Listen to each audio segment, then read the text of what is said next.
All right, gentlemen. Last couple of days on Guntersville, I fished Friday and Saturday. Uh, didn't get out to midday both days, so I pretty much missed the morning bite. But here are the baits I caught them on. The first one that actually kind of got me clued in and gave me some confidence was the number 8 Shad Wrap. Followed up by the Lucky Crab BDS3, and this is a T.O. Craw, just red, black, orange belly. One of my favorite spring crankbaits. Also, I caught some fish over the grass with this Vision 110 Junior. I think this Tennessee shad, some kind of Tennessee shad pattern. Then I caught a couple of fish on this one right here. It's like a champagne. It's got a purple back, gold sides, and an orange belly. They really like this bait right now, but the further we transition into spring, about March, I'll start picking up one that has a chartreuse belly. They seem to hit that chartreuse belly one better as we get further into the spring. We'll start next week since the water's warming up. Should get on should get into the 50s even on the main lake, I say, by the end of the week, or the main river. Then I'll go to the big bait. Big roll. This is the original bait, probably gotta be 20 something years old. I've been had it forever. A couple of things I do is I put a split ring. There's a little lead tape around the hook, and then I put another split ring right here. And then when I get out there, depending on the conditions, whether I want it to sink or slowly rise, I'll take some of the hardware off, and that'll adjust the sink rate or the fall rate. And another thing too, over that shallow grass, if you take the floating model or the rogues or like the bombers and stuff, if you burn them down real quick over the top of that grass and pause them, when they rise, they sort of shimmy like a Cinco, but they rising up, and you can get some good bites doing that. I've tried it the last couple of years and I ain't been able to get on that bite, but if you get on it with a floating rogue or like a bomber long gay, you can catch some really good fish. So we'll get into the couple of fish catches I had. I had some power issues, so I didn't get to. I couldn't record the whole time because I think the fuse in my little power deal in the boat, I think I popped the fuse on it, so I was just running off batteries. So hope this helps some of you guys out, and enjoy the video. Thanks for tuning in. Hadn't been catching no fish here, so I cut the camera off. Yeah, just notice the retrieve. I'm just easing along with that 6.2 to 1. Nothing fast. Hey, believe it or not, that BDS3 on 14-pound test, that thing will get down 7 to 8 feet.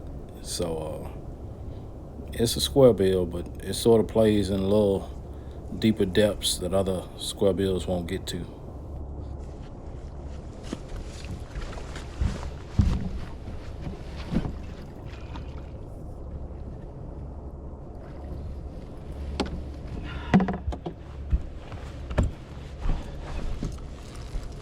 The BDS3. You ain't always got to go with the flat side.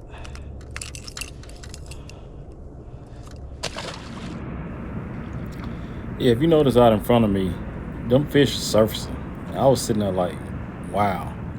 The first couple of ones I seen, I was like, man, is them birds? And then I just started looking for a minute, and I didn't see no birds hitting the water. So I was like, okay, I see what's going on. So I picked up that trap, went to work on them. Yeah, and when you're in that clear water like that, you gotta be making contact with something. Even though the fish are active and you can see them, coming up, the only way I can get them to hit that trap is just yo-yoing it. Once they hit the grass, just ripping it up and letting it fall. It wasn't a whole lot of, steady whine and pause and stopping. I had to just really fish it almost like a jig to get him to bite it. Son, he got it choked. Yeah, as soon as I set the hook, I see a bass come up right in front of me and just eat a shad right there at the boat. He's a good sized fish too. I wouldn't mind catching him. I mean, when I say good size, I mean he's bigger than that one I just wound in.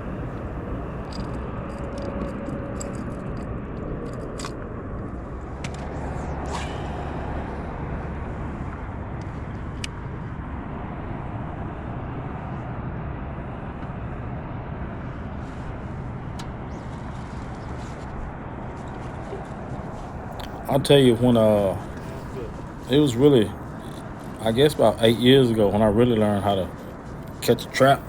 I just didn't know. I just thought to throw it out there and wander in fast, and the rattles made the fish come to it.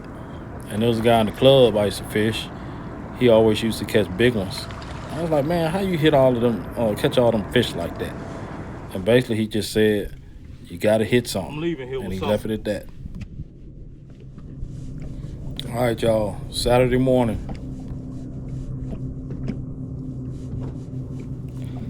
That BDS3 is that's a good crankbait, good spring crankbait, and it thumps too. It thumps hard, and actually the reason I like it is sometimes with them flat sides like the frit side and stuff like that, when you get a piece of grass on it, it's such a tight vibrating bait. That frit side and that shat wrap, you can't hardly tell if it's a piece of grass on it unless it shoot off to the side or not. But that second cast. That BDS3 is gonna thump, and it's gonna catch them. No matter how cold the water gets, they'll eat it. And I wound up oversleeping.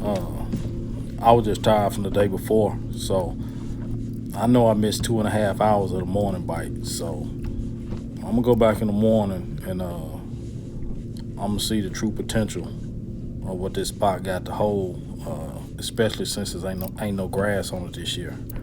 I'm just kind of curious if they just run out there in the morning, eat for the first hour, and then move back out on that main river.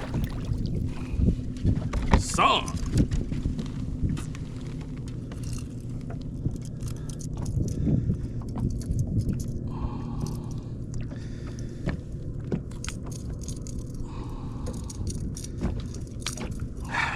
Damn good.